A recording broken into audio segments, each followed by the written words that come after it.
번째. 자, 그러면 선생님, 좋아요. 바깥놀이 나가시잖아요. 바깥놀이에선 주로 어떤 활동이 이루어져요? 라고 물어봐요. 그럼 선생님도 당황해. 바깥놀이? 무슨 활동? 바깥놀이 나가면 그냥 산책만 하고 우리 그냥 나가서 놀이터 가서 기구 타고 노는데 이것만 얘기하면 내가 점수에 까이지 않을까? 라는 걱정을 확 하시더라고요. 여기서의 포인트는 뭐냐면 이거예요. 개정 누리 과정에서 가장 중요하게 생각했던 게 뭐죠? 교사가 계획한 활동이 있지만 그 활동이 아이들의 흥미에 따라서 변할 수도 있다. 그러니까 개정 누리 과정이 중요한 포인트잖아요. 바깥 놀이도 마찬가지예요.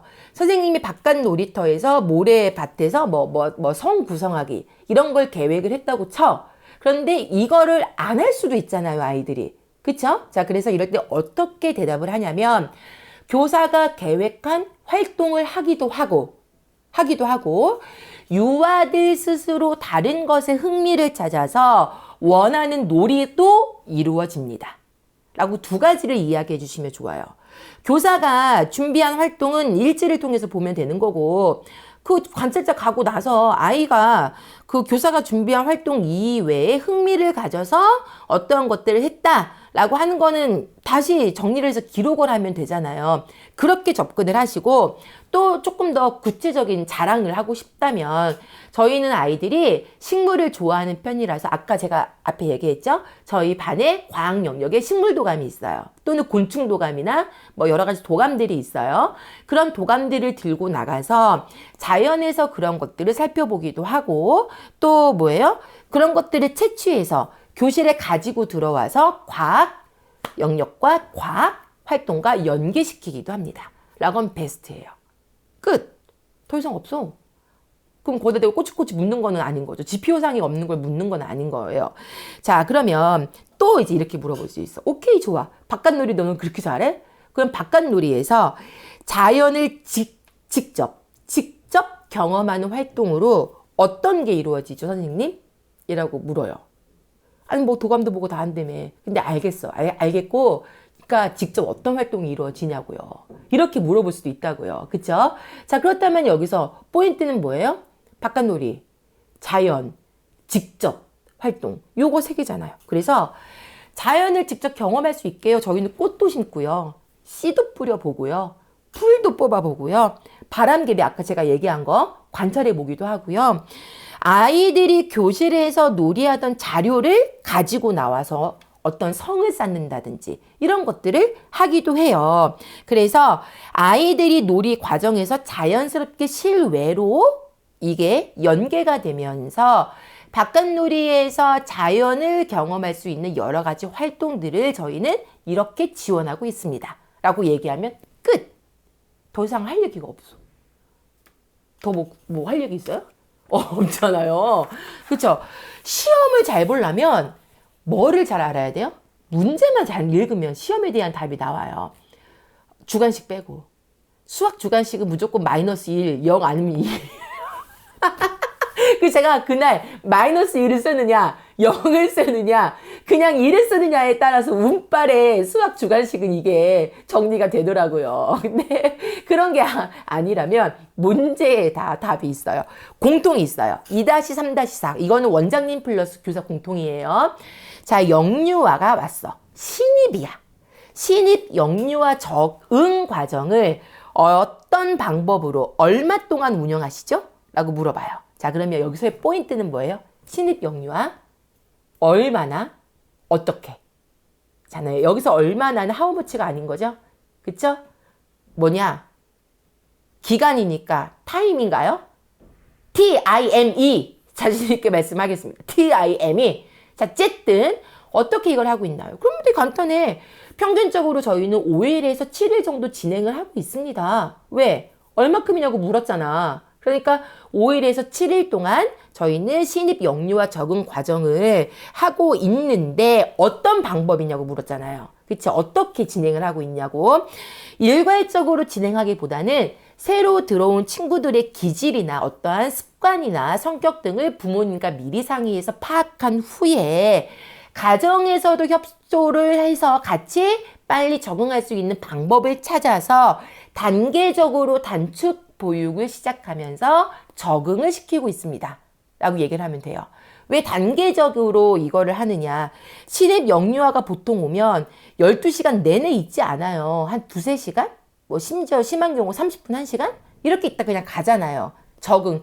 체계적 둔감화라고 혹시 아십니까? 체계적 둔감화. 이게 뭐냐면 아주 쉽게 예를 들면 저는 물을 되게 무서워해요, 사실은. 그래서 목욕탕을 가도 여기 이상 이렇게 물이 넘어가잖아요? 그러면 이게 물 공포증이 막 생겨요. 무서워요.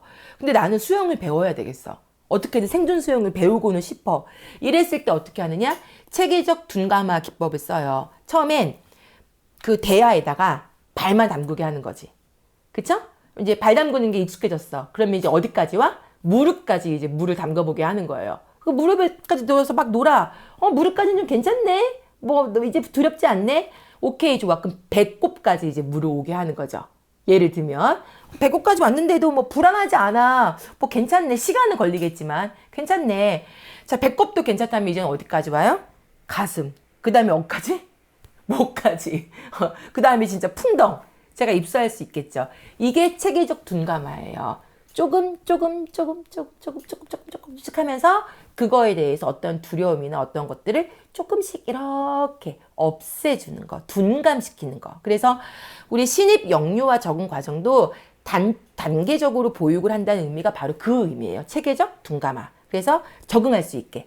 조금, 오늘은 20분, 내일은 25분, 내모레는 30분, 뭐 그 다음에는 뭐 1시간, 뭐 이런 식으로 이해가 되시죠? 그렇게 얘기를 하시면 되고, 자, 신입 영유아의 좋아요. 그러면 그렇게 선생님이 하신다니까 적응을 위해서 무엇을 어떻게 배려하고 있죠?